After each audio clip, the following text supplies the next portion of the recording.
I'm Jody Kaysen, editor of Punch Magazine and your host of Punch TV. Today's episode will focus on the Wrath of the Con. The Saskatoon Comics and Entertainment Expo will be back this fall, and we'll talk to Mike and Chris from the organizing team to help you prepare to get the most out of your experience. We also have Elaine Will in the studio, who's a local artist and guest at the convention. Tony, our collector, will reveal some good tips on how to get those rare items for the best price. And of course, it wouldn't be Punch without Tweet Beat reporter Hank and our very own movie geek Craig. We'll kick things off first, though, with a trip to the Marvel Universe. I had the chance to participate in superhero training with some great characters from the Marvel Universe live show who rolled through town recently to partner up with the Big Brothers and Big Sisters.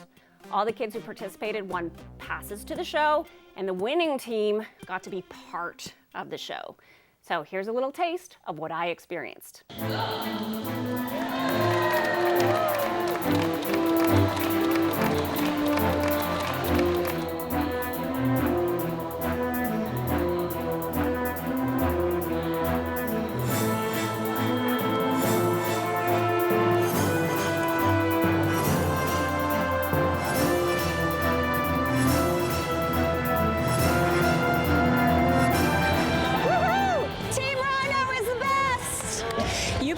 Of Rhino, which is one of the greatest Spider-Man villains out there. How excited were you when you were told what part you were going to be playing in this extravaganza?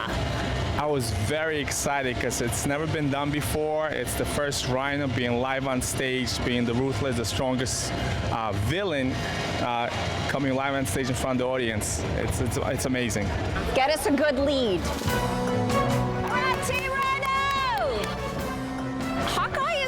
Different than some of the other team because he doesn't have superpowers. We don't need superpowers to be super.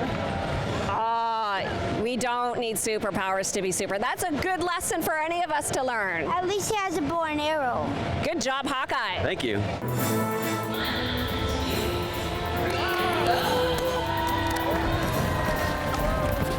Oh my goodness.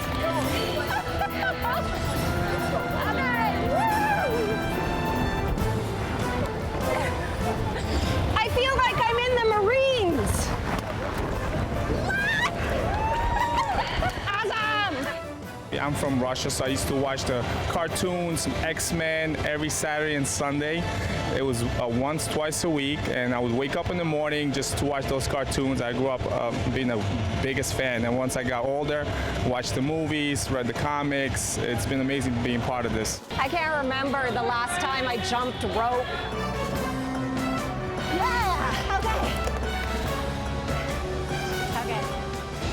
I got a bad hook. Competition like this, of course, everyone's a winner, but Team Hawkeye had it going on. The skipping thing was on point. I think it's going to be a tight competition. I really do. I think we all pretty much ran as fast as we could. I think it's going to be down to tenths of seconds. Boom, boom. Right at ya.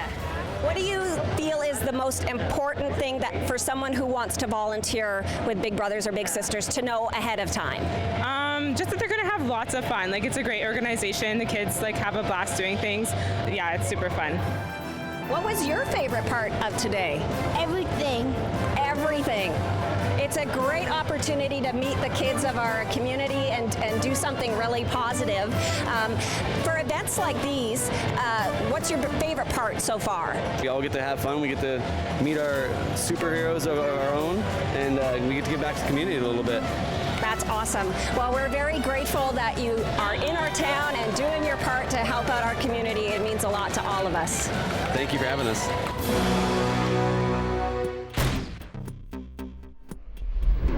Meeting those kids was a lot of fun, and the show itself was spectacular. Well, now we are happy to welcome local writer and artist Elaine Will to the Punch TV set. I am a longtime super fan of her work, and I'm so pleased that Elaine will be a guest of the Saskatoon Expo. If you haven't seen her stuff, this will be a great opportunity for you to meet her in person and pick up some of her incredible work. Elaine is also making her major European Comic-Con debut at Thought Bubble in Leeds, England in November. Thought Bubble is an amazing comic convention, and it's also a comic annual. It's founded by another one of my favorite artists, Tula Lote. Awesome. This makes Elaine the first Saskatoon comic book artist ever to be hosted at a major British Comic-Con. Today we are going to talk to Elaine about her current ongoing comic, Dust Ship Glory, and hopefully get the inside scoop on some new stuff that she plans to launch. Thank you for joining us today, Elaine. Thanks for having me. So a couple of weeks ago, you were invited to speak at the Canadian Human Rights Commission's National Convention.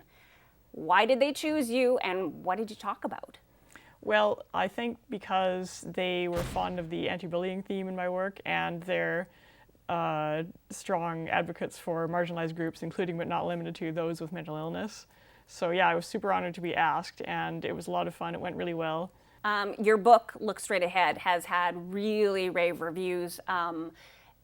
It's a really touching portrait of a young person's struggle with mental illness. So what was it that made you decide to tackle such a powerful and ambitious topic? I had some personal experience with it myself, and I also noticed when I started that there weren't very many comics out there about mental illness. When I started, I could literally count them on the fingers of one hand, and I'm happy to report now that there's lots more, including my own book. Obviously, it's a testament that you're not afraid to tackle big things, big projects. Mm-hmm. Your newest stuff that I've seen is Dust Ship Glory. So what made you decide to take on the life of Tom Suukkonen? And for our viewers out there who may not be familiar with Tom, fill us in on a little bit about his story. So Tom Suukkonen was a Finnish immigrant who lived in Saskatchewan during the Depression, so the 1930s, and attempted to build a huge steamship in the middle of the Saskatchewan prairies, and was not well liked by the community because they thought that that was a crazy endeavor. It is a crazy endeavor. Yes. And it is a true story, and you can see Tom's boat. Yes. Where can people go to see Tom's boat? It's about 12 kilometers outside of Moose Jaw. Okay, well, plan a road trip, and I think that might be a future episode where Punch TV goes down to like Macrory and checks out that boat. I think that would be amazing. Definitely. Okay, so now I understand that you are launching your new work at the Saskatoon Comic and Entertainment Expo. It's You Choose Your Friends Alone? Yeah, it's a short 12-page comic I did with a writer out of California called We Choose Our Friends Alone. And it's about this little girl with a talking scarecrow friend who goes off and discovers this old concrete bunker with something scary inside. And I don't want to spoil it because the reveal, I think, is pretty spectacular. But these are all the originals right here, all 12 of them. I love original art. I know, it's awesome. It is awesome. And that is one of the cool things about going to a convention is that you get to meet artists, you can buy their comics or their graphic novels, but quite often they're there and they're drawing on the spot. So you get to see how they work. You can buy original art. Like, who doesn't want that? We have a copy of Dust Ship Glory #1 plus the anthology Then It Was Dark that features Elaine's work. And we'll pick a winner from our Shaw Punch TV Facebook page. Tell us where you can find Tom Suukkonen's boats, and we'd love to hear about your favorite historical Saskatchewan character. Today with The Collector, Tony will give us some guidance on how to score at a convention. So Tony, what should somebody do even before they set foot at the con? Lists and money. Get lots of cash in your pocket. I always say bring as much cash as you have in the bank. Just bring it all. Take your money out of the bank and make a bunch of lists. Mostly the lists are important because if you don't have a list, you're just going to be walking in circles looking for stuff. So yeah. Okay, so obviously you want to get the most stuff in the most efficient time possible. So how do you organize your time when you're at the con? Don't get stuck in one spot. The biggest thing about I found when I first started buying stuff in cons, I started going to cons and I would go to the first back issue bins and I'd go through all those back issues, and then like an hour later, 2 hours later, you realize that there's back issues everywhere. So you're either gonna have to go through all of them or you just kind of go through some. So I just bring a list of comics I want. Also a really good thing to do is bring sets or to buy sets, sorry. If you buy sets, there's like, you got like your 20 comics in here right off the start. And sets are good, and they're usually pretty well priced. So I always go through the sets. There's less sets than back issues, singles, so I just go through the sets and buy as many, look for sets and so forth that I can find. So would you say, like, okay, for example, that set's got like Yeah. 1 to 14 in Yeah. it, and maybe in your collection, you know, you only need 3 and 7. Yeah. It's not very likely that you're going to find those individual issues, so you're better to just buy all of It it. just, And, you know, depends. I think that's the fun of the hunt at cons. Like, is at that point, if you have a list as to what you want to go, if you're looking for, you know, Spider-Man #1, then you can just look through the Spider-Mans to find #1.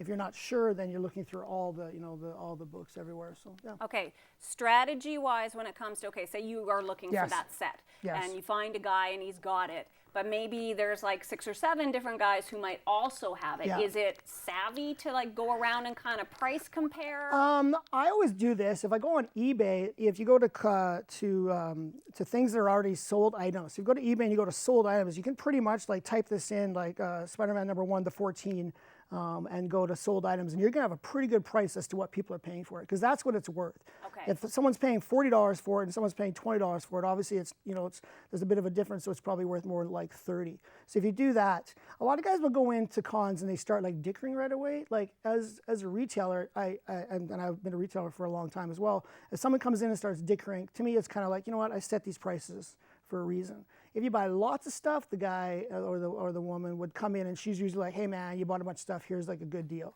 So I'm kind of more of the buy what I want, find it. If I see it, I buy it, and I don't leave things behind because it's never there when you go back. So. Okay, so be prepared, kind of know a spectrum of price that you're Yep. willing to pay, and then just go for it right off the bat. Yes. Don't chisel off the bat, and No. chances are, if you're a good person, Yeah. the person who's at the booth will be like, hey, you know, you're buying a lot, Well, I'll give you a better why would I price." give you a deal? Like, why would I give you a deal on this when I know I got, you know, 2 more days of the con left, and chances are someone's going to buy it. So to me, it's kind of like last day, people will start giving deals, but to start asking for deals on day 1, people are just like, you know what, man, I've got tons of time to sell this product at the console. So day 1 versus day 2 or day 3, if there's something you really want, get it day 1. Obviously, there's so many things that I've seen on day 1 that I did not buy, and day 2 I come back and they're gone. Yeah. My biggest loss was the like just like little things that you go to. Like I had the Dukes of Hazzard calculator. It was $5. I really wanted it. It was a calculator. It had Dukes of Hazzard on it, and I went back like an hour later. It was gone. It was kind of a bummer. Okay. Yeah, it's kind of a bummer. So, Yeah, strike while the iron's hot. Yes. Get what you want. exactly. Right? Yeah. So. Yeah. Okay. So tell me a little bit about the stuff you have here. Well, you can find interesting stuff. Like I always try to buy older Star Wars stuff, so I've bought I try to buy as many like ships or larger things that I didn't get as a kid, or like old stuff. You can buy a lot of this old, the old stuff from '77 that's loose.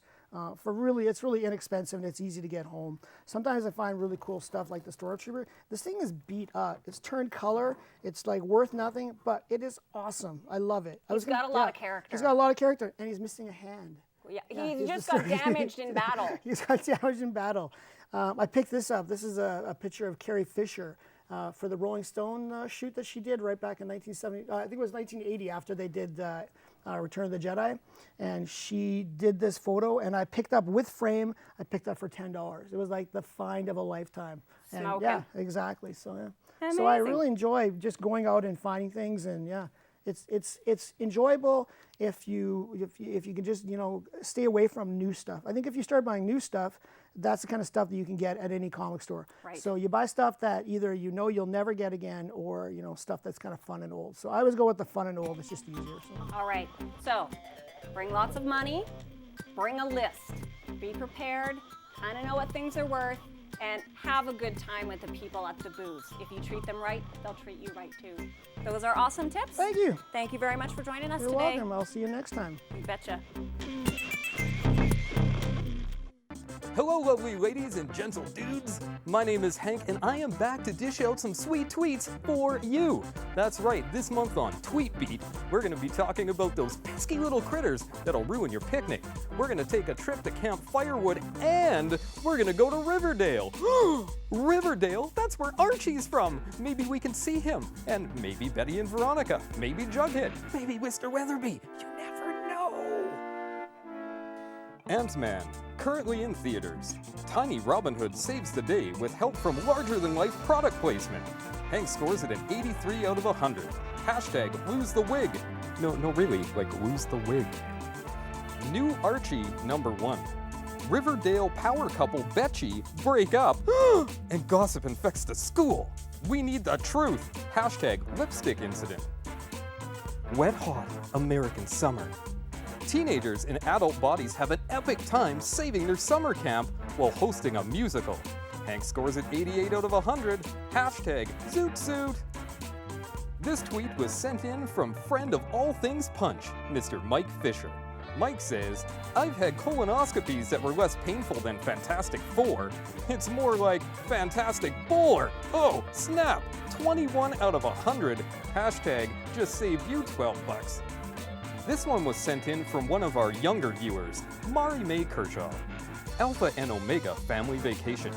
OMG, I like the porcupines and like wolves, and I was a little scared when the hunters came, but it was like, okay. So for all things Hank and Punch TV, please check out at Hank and Kelso and at Shaw Punch TV. That's it for me. If you want your review to rock the tweet beat, then include the hashtag PunchTV. See you in a few weeks. All right.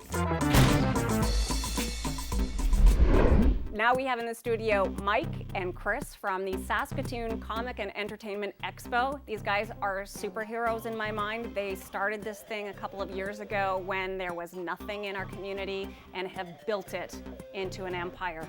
So fellas, how would you compare what we're gonna see this year to where you were a few years ago?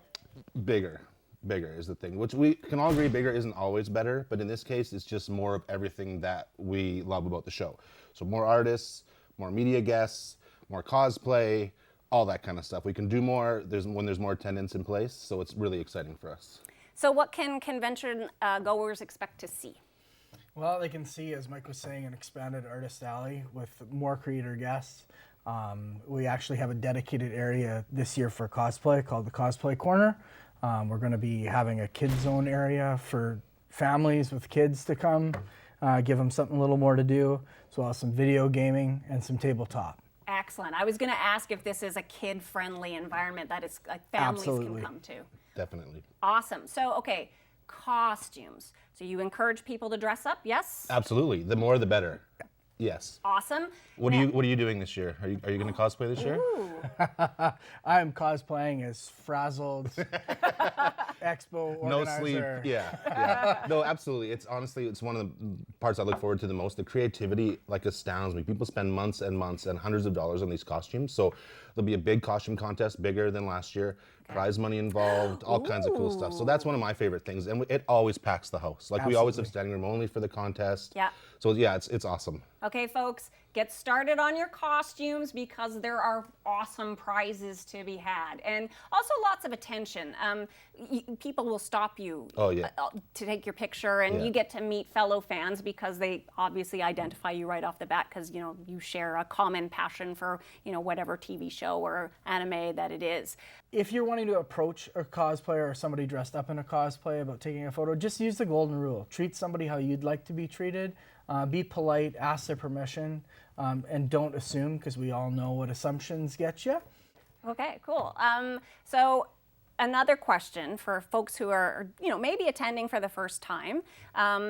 When it comes to meeting celebrities, not only just fellow cosplayers, but when you're meeting celebrities, like, is there do's and don'ts if they want to, is there an extra charge to meeting or having their picture taken with a celebrity? How does that work? That's the cool thing, is if you just want to come and shake their hand and say, it's with Edward James almost, to say, I loved you in Battlestar Galactica, you can do that, there's no charge. If you want a picture with them, there's a charge, and that's set by them or their agent, and same with an autograph. But if you just like to come and say hello, that's great. Of course, everyone has their phones nowadays, so you can record and take pictures. The important thing is, everybody is different with the media guests. The important thing is to ask. Some of them love it, and John Barrowman last year was taking pictures all day long. Other ones, not so much. So just ask. That's the most important thing. Just be polite. Cool. Okay. Now, as far as the rest of the con goes, there's, obviously there's the celebrity component.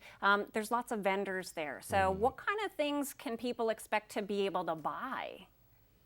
Absolutely. anything under the sun in regards to comic pop culture related items. Everything from costumes to handmade goods to full-on licensed properties. Anything that you could possibly imagine will be there. And as well, most comic book dealers will be there as well. Ooh, back issues. Oh yeah, I'm all over that. Okay, last question. Are there things that people aren't allowed to bring in as far as like food and things, or did they have to eat on site, or what would you recommend that they don't or do bring? Don't forget food, actually. So lots of water, and just bring even snack type things. When you get excited and you're waiting in lines and it gets like, you get, your adrenaline's pumping, it's easy to forget to eat, and then all of a sudden you're lightheaded and you're not feeling well. So bring food. There'll be tons of food options on site, but bring something in your bag for sure. The only thing you can't bring, we kind of forgot to say, is weapons. So just see online for our policy. It's kind of detailed. We've gotten involved with the police to make sure that we're doing everything we should be doing to protect everybody that's on site. So don't bring that. But otherwise, just come. If you haven't been before, just come open-minded. It's the most fun you'll ever have. I went in 2010 for the first time and I had no idea what to expect in Calgary. And 5 minutes in, I just was like, I'm home. This is my deal. So this is a career now. Yeah, I guess. Yeah. Awesome. Well, don't miss out on your opportunity to attend this amazing event. There's something for everyone, and you will have a good time. Plus, we have a couple of tickets to give away. So stay tuned to the end of the show. We will tell you how you will have a chance to win those. Now, how a movie is marketed can be the key to its success at the box office. It's maybe even more important than whether or not the movie is any good. Now, conventions have become one of the main ways that studios are building excitement in the fan base with, all the marketing swag, the gimmickry, and all the supposedly leaked trailers. Craig is here today to tell us about how movies are becoming more successful on the con circuit. Hi. Hi, Craig. So obviously in July we had one of the biggest cons, really, San Diego Comic-Con, which started out obviously as a comic book convention where artists and creators and stuff would go. One would definitely argue that it's not necessarily a great thing that Hollywood is swept in there and taken over with superhero movies taking over the zeitgeist of popular culture right now. So I'm sure there's more than a few comic book diehards that would say this is a bad thing. However, it is what it is. It's the world we live in. So I thought I would bring you the 5 movies that won Comic-Con this year. Starting out really is Deadpool with Ryan Reynolds, who I'm not the hugest fan of, and he definitely took a swing at this genre before with the Green Lantern, though I think he doesn't really want to be remembered for that either. This is actually, you mentioned leaked footage there. This movie was a movie that should not really have come to fruition. It's R-rated, which they try to avoid as much as they can, because obviously less ticket sales come from something like that. But they had shot a little sort of special effects test and a demo test of what this movie would look like. The studio shot it down, and then the footage was leaked. Some say maybe by the director. He says, no, that wasn't me. And the response to it was so great that it pushed the movie into being greenlit. So they were able to launch that idea this year at Comic-Con. So that was one of the big ones. Another big one is the Suicide Squad, which is, you obviously hear about good versus evil. The Suicide Squad are all bad guys from the comics that are put together to fight evil. So it's bad versus evil. Now, of course, we remember all the pictures of Jared Leto leaking as the Joker a few months prior to Comic-Con. This time we got the full trailer with Jared Leto and Margot Robbie as Harley Quinn is another, Yeah, our first on-screen live-action Harley Quinn. This is like a very, very big deal in geekdom right now. Yeah, so that should be cool. Another one is X-Men Apocalypse, so the sequel to, the entire X-Men franchise, but Days of Future Past. There was a panel there with tons of new people, Olivia Munn, Sophie Turner from Game of Thrones, and then, of course, like Hugh Jackman and everybody else that's used to that franchise. Interestingly, you remember the Oscar selfie from a couple of years ago. So they had a ton of people from a bunch of different comic book movies, Fantastic Four, Deadpool, the Gambit actor Channing Tatum, and Stan Lee, all getting together in a big superhero selfie. So that was kind of a neat thing. I mean, you do something like that and it makes the rounds online. So That's awesome. Another one, Batman versus Superman, Dawn of Justice. Ben Affleck starring as Batman. Of course, Henry Cavill's back to play Superman. I'm really interested to see this one because I actually really did not like Man of Steel that much. I mean, it has some cool stuff in it, but looks like this one sort of picks up where it left off, and they're also building a Justice League the team, whole franchise, so, yeah. Exactly. So. They're introducing Wonder Woman. I hope we get to see more and more of her. Yeah, we'll see if that works out. I mean, obviously they're trying to go up against Marvel, and Marvel's done really well in creating their universe. DC not so much, unless you're talking the animation side of things. So we'll see if they can do it. I'm not holding out a lot of hope for it. Like I said, I didn't really love Man of Steel, but hopefully it's cool. I think the Ben Affleck Batman movie that I'm sure they'll do after that could be really cool. I think Ben can really roll it. So I think he'd be great. And the big one, of course, is Star Wars: The Force Awakens. Not only was Harrison Ford was actually there, grumpy old Harrison Ford saw fit to come out and do the panel, and Carrie Fisher and Mark Hamill and everybody. What was really cool about this one was that they did a behind-the-scenes video of a lot of the shooting and what's going on during the production of the new Star Wars movie. And focusing on the idea that they're doing a lot of this stuff in practical effects versus computer generated effects like the prequels were. So maybe hearkening back to the old days of Star Wars where these were guys in rubber suits instead of Yoda created with a computer. So I mean, I'm sure there's not a nerd around that's not looking forward to that one. So. Absolutely not. We could probably spend the whole show just oohing and awing over the upcoming Star Wars show, and I'm sure that we will do that as we get closer to the Star Wars launch in December. So thanks for that, Craig. These are some great things to look forward to, and certainly the hype is being built across the board when it comes to cons.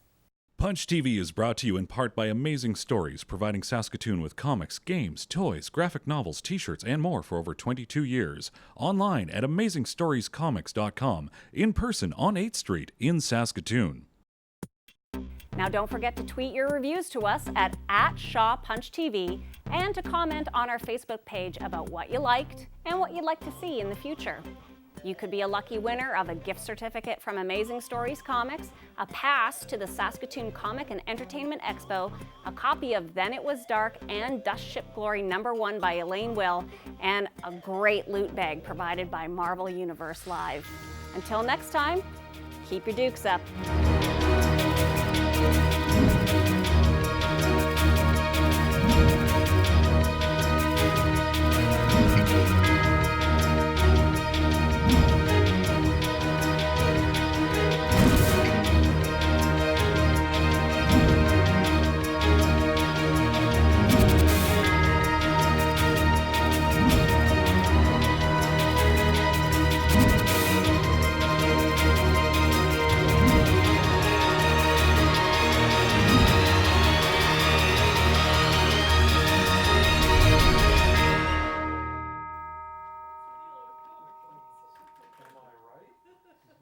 People are reading them.